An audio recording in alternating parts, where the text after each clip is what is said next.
गांव मजरा एम्स में सड़क और सीवर लाइन के निर्माण कार्य को लेकर हुए विवाद के दौरान गांव के सरपंच रविंद्र हाथी पर जानलेवा हमला किए जाने का मामला सामने आया। हमलावरों ने सरपंच को लाठी डंडों से घेर कर पीटा, जिससे वो गंभीर रूप से घायल हो गए। हमले में सरपंच रविंद्र हाथी के सिर, हाथ और पैरों में गंभीर चोटें आई। हालात बिगड़ने पर उन्हें तुरंत रेवाड़ी ट्रॉमा सेंटर भर्ती कराया, जहां डॉक्टरों ने फ्रैक्चर की पुष्टि की। मामले की सूचना मिलने पर हरियाणा पुलिस ने कार्यवाही करते हुए 7 लोगों के खिलाफ नामजद एफआईआर दर्ज की। पुलिस ने केस में मारपीट, गंभीर चोट, गैर कानूनी जमावड़ा और धमकी से जुड़ी धाराएं लगाई। घटना के बाद गांव में तनाव का माहौल बना है। पुलिस द्वारा क्षेत्र में निगरानी बढ़ा दी गई है और आरोपियों की गिरफ्तारी के प्रयास किए जा रहे हैं। सरपंच साहब, कल जो आप पे जानलेवा हमला हुआ है, कैसी क्या घटना थी? मैं सबसे पहले तो आप यहाँ पहुँचे, उसके लिए आपका हाथ जोड़ के नमस्कार करता हूँ, तहे दिल से धन्यवाद करता हूँ आपकी टीम का, आपके चैनल का। 2 साल पहले मैंने एक सीवर लाइन दबवाई थी और चेयरमैन से रोड बनवाए थे ढाणी में। उसमें भाड़खी है का है धोड़िया गुज्जर, जो अपने आप को जैसे सरपंच समझता है, लेकिन है नहीं। सरपंच लेडीज की सीट है। उसे वैसे मेरी आपसी कोई पर्सनल कोई रंजिश भी नहीं है, झगड़ा झट्टी भी नहीं है जी। वैसे ही इन जो स्टार्टिंग में चुनाव हुए थे, उस टाइम पे जो ढाणियों के वोटर थे, उन्होंने एक सभा बुलाई, पंचायत बुलाई और उसमें मेरा समर्थन किया, जिसमें 400 से 450 वोट थी। सभी लोगों ने मेरी एक तरफा वोट डाली। उन ढाणियों में न तो पानी, न बिजली थी, न पानी था। और अब उन लोगों ने इतना मेरा सहयोग किया तो मेरा फर्ज बनता था, ना ही उसमें रोड था। अब वो जो है चीजें, जो जमीन थी वो लोगों ने खरीद रखी, तब अपने मकान बना रखे थे। अब उनको जाने के लिए भाई पीने के लिए पानी भी चाहिए, बिजली भी चाहिए, रास्ता भी चाहिए और रास्ता भी चाहिए। एक रास्ता है जो 27.5 फुट का है, 5 कदम का है, जो नोएडा की ढाणी से नहीं, गुजरों की ढाणी से पीलिया की ढाणी जाता है। उसके लिए भी मैंने हम दोनों ने बैठ के एक बार बात की थी, भाई पैमाइश करवा देता हूँ मैं, और राव साहब से या कहीं से भी ग्रांट लेके आएंगे, विधायक साहब से बनवा देंगे। तो इसने मंदिर में बैठ के ये भी कहा था कि भाई आप पैमाइश करवा दो। मैंने पैमाइश का खर्चा भी लगाया था मैंने इंडिविजुअल, उसके बाद भी उस चीज़ पे सहमत नहीं हुआ। राव साहब ने वो रास्ता मैंने दिया लिख के, मार्केट कमेटी से पास करवा रखा है, तो मार्केट कमेटी में भी फंड नहीं आया है, इस वजह से वो रास्ता पोस्टपोन चल रहा है। उसके बाद पीलिया वाली ढाणी में जो पानी आता है मेहतावास से आता है। हर महीने के मैं 3500 रुपये देता हूँ अपनी जेब से। राजस्थान का गाँव है मेहतावास, ना कि पंचायत फंड से देता हूँ मैं। चाहे इसकी सरकारी इंक्वायरी करे तो इंक्वायरी कर लेना, मैं पंचायत फंड से नहीं देता, मेरी खुद की जेब से देता हूँ।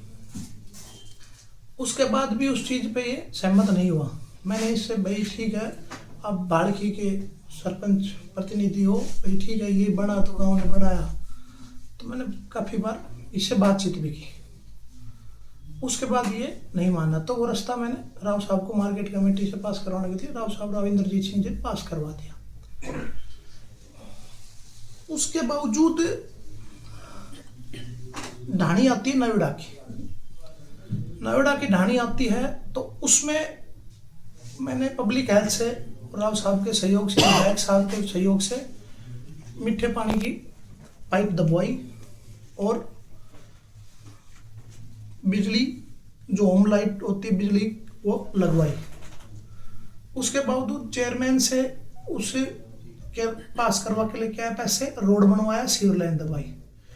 जो शिविर दबना था वहाँ है नाला, करीबन 65-70 फुट का नाला है, जो पालीपुर के पास निकलता है।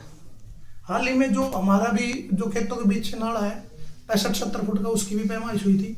वो सीवर लाइन उस पानी में, वो पानी की जो सीवर लाइन थी उसमें डालना चाह रहा था मैं 2 साल पहले, भाई नाले में डाली है। इसने उस पर ऑब्जेक्शन कर दिया था।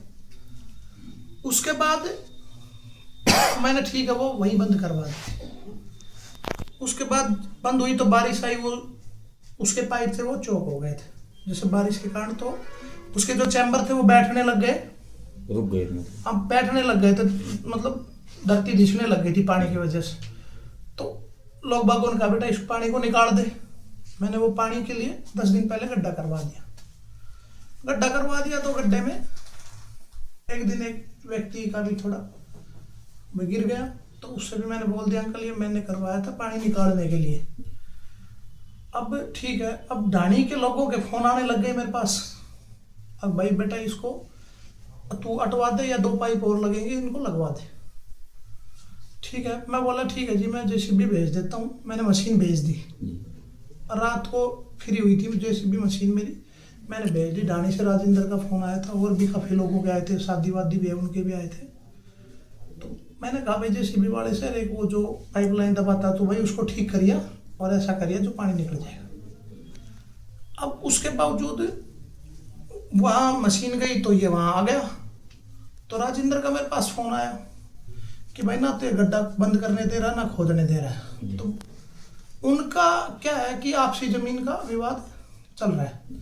इसने मतलब कहीं बनिया वनिया रहते बाहर, तो यहाँ के जो जोता है 100 साल से जोता है उनकी जमीन की मलकियत बोलती थी बनियों के नाम।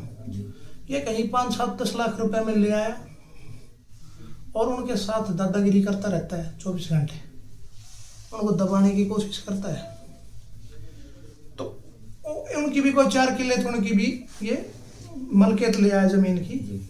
उसके बावजूद इनका पहले झगड़ा भी हुआ था, तो मेरी ग्राम पंचायत के थे। तो मैंने भाई जाके किया नहीं थाने में भी गए, चौकी में भी गए, मुकदमा भी दर्ज है। मेरा ग्राम पंचायत बैठी थी, भाड़की की बैठी थी। तो इसने साइड में ले जाके भी कहा भाई मेरा फैसला करवा दे प्रशासन के थ्रू। मैंने कहा भाई मैं नहीं करवा सकता, हमारे गांव के बड़े बुजुर्ग हैं, उनसे आप माफी मांग लो और आप अपने कोर्ट के थ्रू लड़ाई लड़ो। मैंने इस चीज में मेरे गांव वालों का सहयोग किया था। हालांकि वैसे इससे मेरी कोई दुश्मनी नहीं, इनके परिवार से भी अच्छी बैठा उठ थी।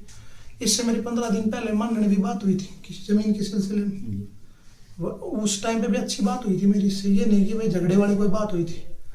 10 दिन पहले हम चौकी में भी SHO साहब ने बुलाए थे सभी सरपंच, वहाँ भी मेरी बात हुई थी भाई ढाणी के हैं, इनमें पानी रोड की सुविधा करवा देते हैं दोनों भाई मिलके। मेरे मन में इसके प्रति कोई बात भी नहीं थी। तो उन राजेंद्र का फोन आया और उसका भाई विजय था और भी धर्मा था, उनका फोन आया। तो मैंने बोला भाई मैं आ रहा हूँ। मैं कहीं कुंड के ऊपर अंकल की डेथ हो रखी थी, वहाँ बैठा था मेरी फैमिली के साथ, अकेला वहाँ से चल दिया, फैमिली को ऑफिस के पास छोड़ दिया।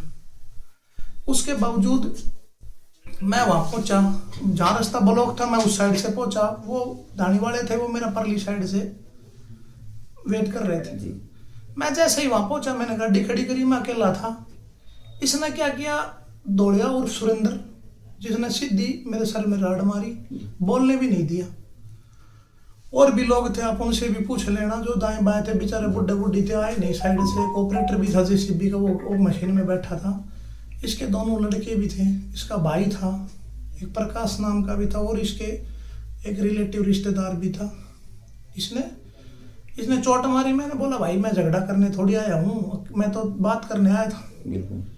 इसने बोला ये है वो है, उल्टी सीधी बातें बोल के। मैंने कहा ठीक है भैया अब आप मार लो भाई, मारने लग गए तो, जब एक मार दिए तो आप मारो। तो इसने जैसे मेरे सर में चोट आ रखी है, ये 7-8 टक आ रखे हैं सिर में, काफ़ी ब्लडिंग हुई।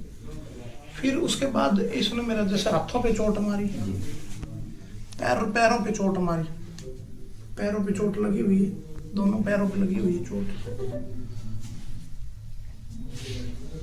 उसके बावजूद मैं बेहोशी के हालात में वहाँ पड़ा था। वहाँ से मेरे को ढाणी के लोग थे राजेंद्र, वो लेके हॉस्पिटल में आए। उसके बावजूद यहाँ मेरा जो वीरेंद्र हॉस्पिटल में ट्रीटमेंट चला। अब मैं वीरेंद्र हॉस्पिटल में मौजूद हूँ प्रेजेंट में।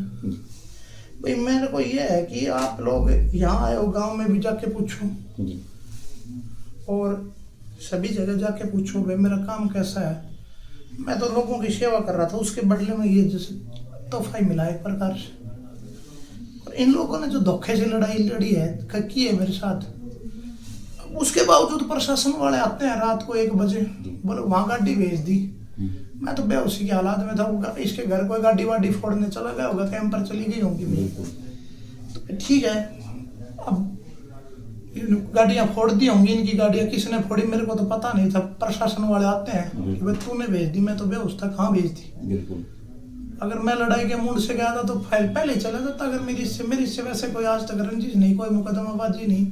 ठीक है, बड़ा है, मैं आगे मिलता था, ठीक है, इज्जत करते थे, रामा कृष्ण होती थी।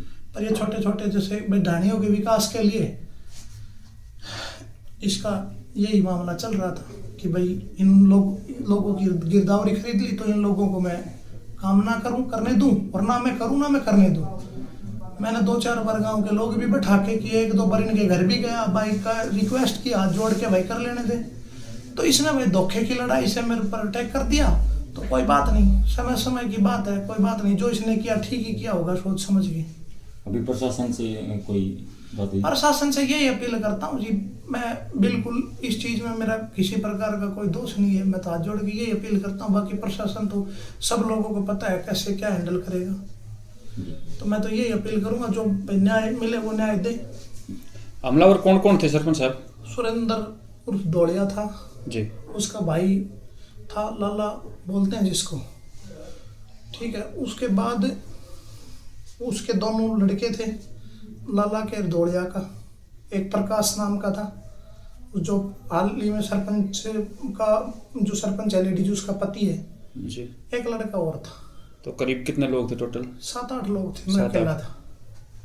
7-8 लोग थे। उसके बावजूद इन्होंने पीछे भी काफी गांव का जो ढाणियों में पानी आता था उसकी भी ट्यूबवेल निकाल दी थी। जो एक सरपंच है बाड़खी का, उससे भी इसने दादागिरी करके मार पिटाई की और भी लोगों के साथ की। तो यही है जी, हमने तो अपना जो था कर्तव्य लोगों की सेवा के लिए करना चाह रहे थे। बाकी लोग बताएंगे आपको कि हम सही हैं गलत हैं, मैं लोग बता देंगे, लोग भी तो बताएंगे। वहाँ ढाणियों में जाओ, मेरे बारे में पूछना और उसके बारे में पूछना। मैं गलत हूँ तो भाई मेरे को सजा मिलनी चाहिए, वो हो तो उसको मिलनी चाहिए। मैं तो सरकार से भी यही गुहार करूँगा, राव साहब से भी, हमारे जो डॉक्टर साहब कृष्ण MLA साहब हैं उनसे भी यही कहूँगा कि भाई इसको देखें। ढाणियों में बेहद हालात खराब हो रखी है दादागिरी की वजह से। नहीं कर जी, प्रेजेंट में सस्पेंड भी हुआ था पीछे। बाकी अब जो प्रशासन करेगा वो करेगा, लेकिन हमारे जो राजनेता है वो भी इसकी तरफ देखें, एक बार ध्यान दे भाई ये क्या कर रहा है कि उनकी आड़ में ये अपनी रोटियां सेकता फिर रहा है। अब मैं वहाँ से फ़ोन करवा दूंगा, वहाँ से फ़ोन करा दूंगा, लोगों को डराता धमकाता फिर रहा है। इसके कम से कम 17-18 मुकदमे ऐसे ही चल रहे हैं आज के दिन। तो इसने धोखे से वार किया है। आमने सामने की कोई बात होती तो देखते, कोई बात होती तो, पर इसने जैसे जो किया है वो गलत किया है मेरे साथ, यही बात है। ठीक जी।